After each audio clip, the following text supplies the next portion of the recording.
Los saluda Paco Macías. De pistoleros, esbirros, canallas, vividores y otros distinguidos malandrines está formada la galería de villanos del cine mexicano. ¿Qué sería de la época de oro sin estos grandes actores que, aunque fueron de reparto, destacaron con su presencia en muchas películas? Tal es el caso de Arturo Martínez. Su rostro llegó a ser muy familiar en muchas películas contadas por grandes cineastas. Además de actuar, Arturo también se enfiló a la dirección fílmica. Acompáñenme a repasar parte de su vida y su obra. Todos tenemos sueños desde niños, y el de Arturo Martínez Chávez era hacer fortuna. Es por ello que cuando tuvo oportunidad tomó el tren y dejó su casa para buscarla en la Ciudad de México. Pero tuvo que sortear muchos obstáculos antes de hacerse un hombre de cine. Trabajó de todo, pero nunca dejó de mirar hacia el mundo de la farándula. Siempre estaba bailando o actuando improvisadamente, tal como lo hacía en su natal San Luis Potosí, que fue su primera cuna el 23 de enero de 1918. Como bailarín, Arturo Martínez recorría toda clase de escenarios itinerantes. En los años 30 eran famosas las carpas donde sobresalieron grandes estrellas como Adalberto Martínez Resortes.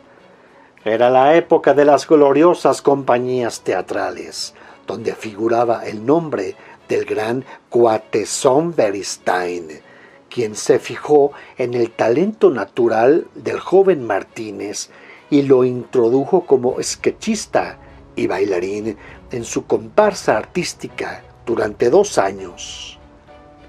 En una gira por Monterrey, Arturo participó en una estampa musical y bailable estelarizada por Pedro Armendáriz, de tal suerte que al actor le gustó el estilo que el entusiasta bailarín imponía en sus coreografías y se lo llevó a Centroamérica. Se hicieron grandes amigos. Cuando regresaron a México, Armendáriz lo jaló al cine, convirtiéndolo en el villano de la película Juan Charrasqueado, que marcó su debut fílmico en 1948.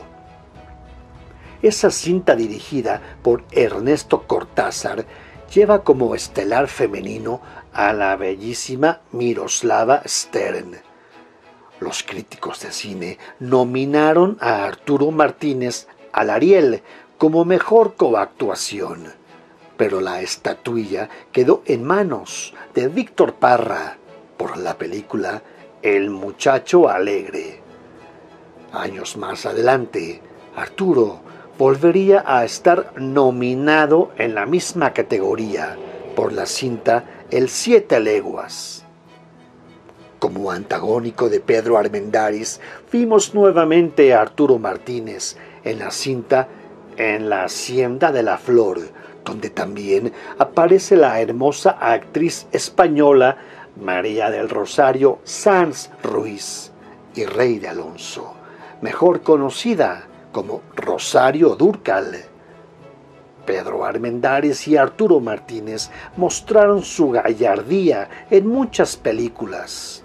Nuevamente, con pistola en mano, lo pudimos ver amenazante frente a María Félix en la cinta La Escondida. Como actor, Arturo Martínez decía que no le importaba ser encasillado como malvado y hasta aseguraba que se sentía satisfecho por ello. En una entrevista, aseguró que solamente Carlos López Moctezuma y él habían logrado darle el impacto verdadero a los villanos de la pantalla. Por cierto, con López Moctezuma trabajó en películas como Rosauro Castro y también en Quinto Patio, donde se mostró a los cinéfilos una estupenda tercia de villanazos conformada por Jorge Arriaga, Carlos López Moctezuma y Arturo Martínez, quien caracteriza al malvado Firulais. Arturo Martínez era poseedor de notable fuerza física y apariencia violenta.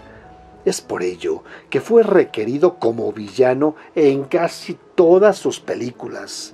Nos dejó cerca de 200. Sobresalió por su profesionalismo que lo llevó también a encumbrarse como cineasta. Desde 1959, Arturo Martínez incursiona en la dirección fílmica con una discreta cinta llamada Servicio Secreto. Siguió en este rubro con 71 películas más, entre las que destacan El muchacho de Durango, Rancho Solo, Los vampiros de Coyoacán, El zurdo, Tampico, muchas más. La presencia del actor Martínez imponía una clara muestra de maldad. No logró nunca un papel protagónico, pero destacó en primer plano en muchas historias. Se convirtió en uno de los villanos más populares de todos los tiempos. Sus personajes fueron glorificados en decenas de películas. Tuvo incesante actividad fílmica al lado de Juan Orol en sus películas de pistoleros. Arturo Martínez fue un actor muy requerido en todas las tramas. No había papel que despreciara. Era versátil. Dio cátedra de su talento como bailarín en la película El pecado de Laura, donde luce sus pasos en la pista con la sensual Meche Barba, a quien hace sufrir en esa película dirigida por Julián Soler. Pero los papeles se invierten y ahora ella es la mujer fatal en Casa de Vecindad. Arturo Martínez lo mismo dio vida a un cantinero, a un detective, a un licenciado, a un general o un juez. Era común verlo de gabardina empuñando su arma en películas como Un rincón cerca del cielo, donde interpreta a un violento policía que intimidaba a Pedro Infante y Marga López. Nos acostumbró a verlo en esos clásicos antagónicos como el servil esbirro de un criminal, un jefe de bandidos o un explotador de mujeres. Sus caracterizaciones eran únicas. A mediados de los años 80, Arturo Martínez decide retirarse definitivamente de toda actividad cinematográfica. Heredó con orgullo el talento a sus 6 hijos, Víctor, Arturo, Miguel, Ricardo, Eduardo y María Aurora Martínez Sánchez, quienes siguieron sus pasos como realizadores en el arduo oficio del celuloide, como actores, directores, productores y guionistas. Arturo Martínez legó a su hijo Arturo la compañía filmadora Producciones Potosí. Para entonces ya se encontraba con algunos achaques propios de la edad. Por cierto, Arturo Martínez Jr. filmó muchas películas y actuó en algunas de ellas, al lado de actores como Valentín Trujillo. Por otro lado, Miguel Ángel Martínez, conocido también como Miguel Marte, es llamado el último héroe del video home. Realizó más de 200. Arturo Martínez fue visto ya casi en su retiro actuando en la cinta El ahorcado, estelarizada por Julio Alemán, Hilda Aguirre y Pedro Infante Jr. Arturo Martínez fue un hombre de hogar. El amor de su vida fue su esposa, Aurora Sánchez, fiel compañera en todas sus batallas, como cuando fue internado en septiembre de 1992 en el Hospital Los Ángeles, en la Ciudad de México. Los pulmones ya no le funcionaban bien. Le costaba trabajo respirar. Se sometió a varios estudios y tratamientos médicos. Era un hombre vigoroso, pero el destino lo reclamaba. Eran las últimas horas de un inolvidable villano. En su lecho seguramente recordó sus años de juventud, cuando llegó a esta gran metrópoli a ganarse la vida con duras faenas. Fueron arduas jornadas como cargador en la Merced o como mozo en una sala de boliche. El 26 de septiembre de ese año cerró sus ojos para siempre.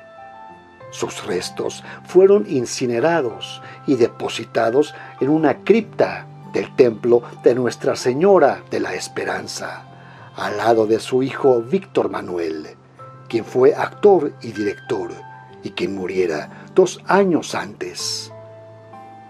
Arturo Martínez contaba al morir con 73 años de edad. Se aventó casi todas las etapas del cine mexicano, donde vio brillar su nombre en decenas de películas que le dieron figura como uno de los villanos que perdurarán en la memoria fílmica por siempre.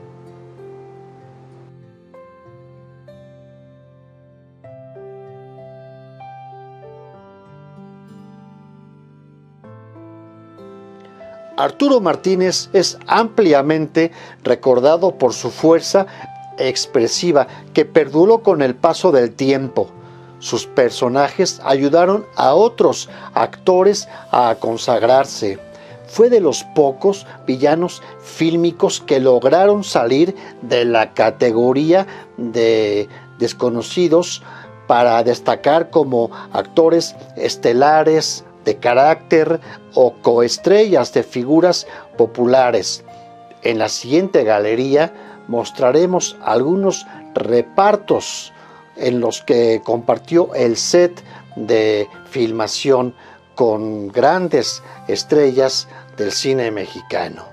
Y hasta aquí esta historia. Hasta la próxima, amigos.